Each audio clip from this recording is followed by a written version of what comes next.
This is the Ford Ecosport 1.0 Ecoboost Titanium. It's one of the smallest SUVs that you can buy right now. This top-of-the-line model sells for $1.2 million. Is it worth your money? Let's find out.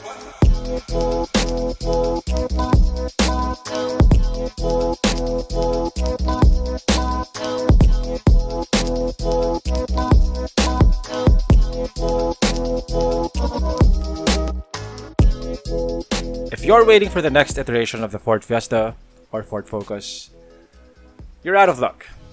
Because as of now, Ford is no longer making traditional cars.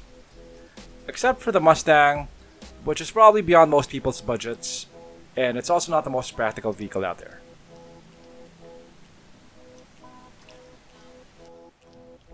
The EcoSport might be the closest thing to a car that you can buy from Ford right now. I look at the EcoSport and I see a lifted hatchback. It's not that much bigger than your average hatchback either. The front of the EcoSport looks pretty aggressive.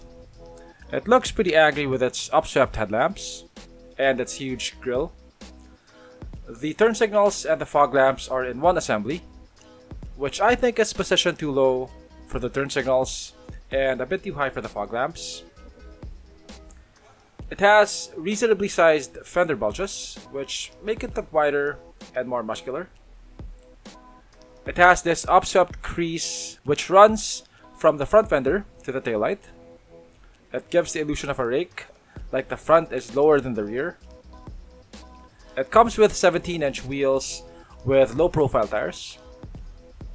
I really like the fact that the spare tire is at the back, just from a stylistic standpoint. I think it makes the EcoSport look a bit more like a rugged and sporty SUV and less like a hatchback. It reminds me of old school SUVs. The tailgate opens the old school way as well. The downside to that is that you have to have a bit more space at the back to open it.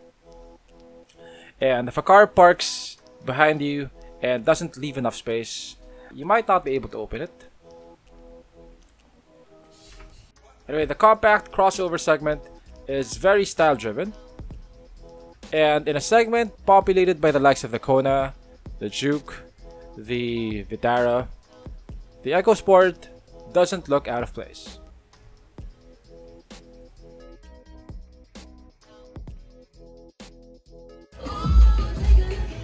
Okay, so this is the interior of the EcoSport. It's a pretty nice place to be. You have leather seats with white stitching. The dashboard is soft padded. You have this, what looks like an 8-inch infotainment screen. You have a leather covered steering wheel.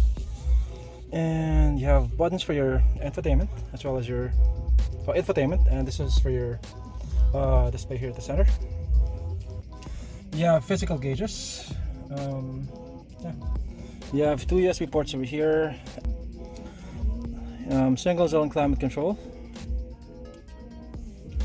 You have a sunroof. Yeah, space is pretty okay for the size of the car. I have about this much headroom. That's about I'd say 2.5 inches or 2 inches. Leather covered, padded leather covered armrest. This is plastic. The steering wheel seems to be too big for the car. It is leather padded. It is leather covered and it's padded. You have black stitching. Start stop button. You have 2 cup holders over here. You have a pretty small compartment under the armrest.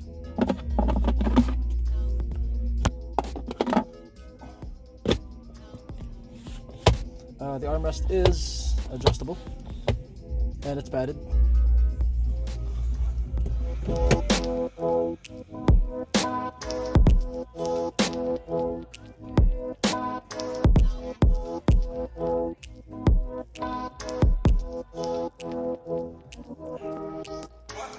Okay, here at the back I have decent space. I have decent legroom.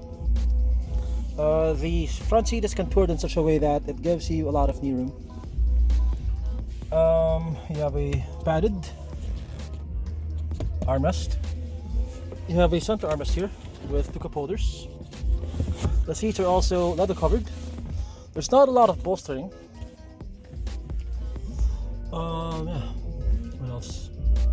Headroom is about this much, which is about 2 inches again. Over here you have lock and unlock buttons, which is not something that you find in a lot of cars. While the Ford Fiesta will be discontinued for 2020, it will live on in the Ecosport. The Ecosport is based on the Ford Fiesta platform. The Ecosport will have the same engine options as the Fiesta here in the Philippines. Lower end variants will be powered by a 1.5 liter naturally aspirated gasoline engine, producing 121 horsepower and 150 Newton meters of torque.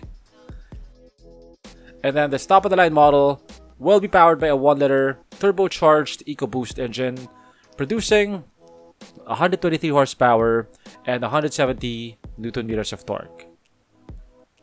Surprisingly, there's not much difference in horsepower between the two engines. The more significant difference is the torque. On the 1 liter Ecoboost, peak torque of 170 Newton meters comes in much earlier at 1,500 RPM. On the 1.5 liter, peak torque of 150 horsepower comes in at 4,500 RPM. The engine is coupled to a 6-speed transmission. For its size and displacement, I was expecting good fuel economy figures from the Ecoboost, but actual fuel economy figures are a bit underwhelming, with some reviewers claiming that it does 5.6 to 7 kpl in the city.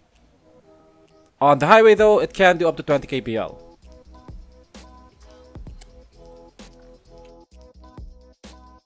The Ecosport is pretty well spec'd compared to its Japanese and Korean rivals. I like the fact that it has a sunroof, that it has leather seats. I like the infotainment system. I like the fact that it has 6 airbags. It doesn't have a lot of advanced active safety features, but at the price, it is forgivable. While it's well spec'd compared to Japanese and Korean subcompact crossovers, compared to Chinese crossovers like the Geely Coolray, it does feel a bit bare. The Ecosport doesn't have much lateral space, which is expected given its size. I'm almost rubbing shoulders with the Ford representative sitting beside me. While the vehicle feels narrow, the driving position is pretty high, so it makes you feel like you're driving a much taller vehicle. Visibility is also pretty good.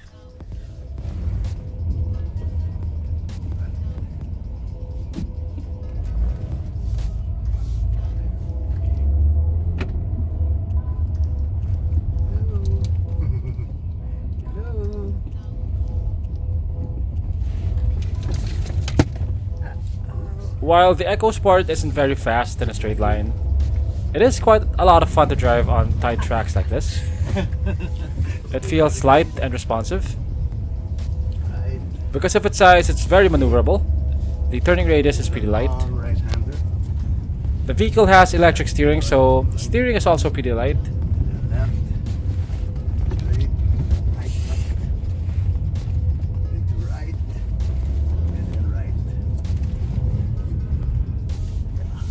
I felt like a rally navigator. Competition. Hyundai Kona. The Ecosport is about 4 inches taller and 6.3 inches shorter than the Kona. I think the Ecosport has the edge when it comes to interior appointments, with its leather seats, soft touch dashboard, and sunroof. The Kona also doesn't have a backup camera. In terms of styling, I prefer the looks of the Kona, but of course, that is subjective.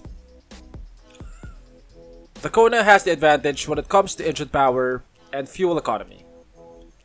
The Kona does about 7.5 kpl city and 20 kpl highway, and also because of its lower center of gravity, it handles a bit better in the corners. Geely Coolray. The Geely Coolray is a much better vehicle in terms of features and interior quality, and it sells at about the same price as the EcoSport. Ford, though, is a much more established brand than Geely. For my full review of the Coolray, click on the link above. In terms of features and pricing, the EcoSport is a pretty okay crossover. I don't think that it particularly stands out, nor does it lag behind its Japanese and Korean competitors.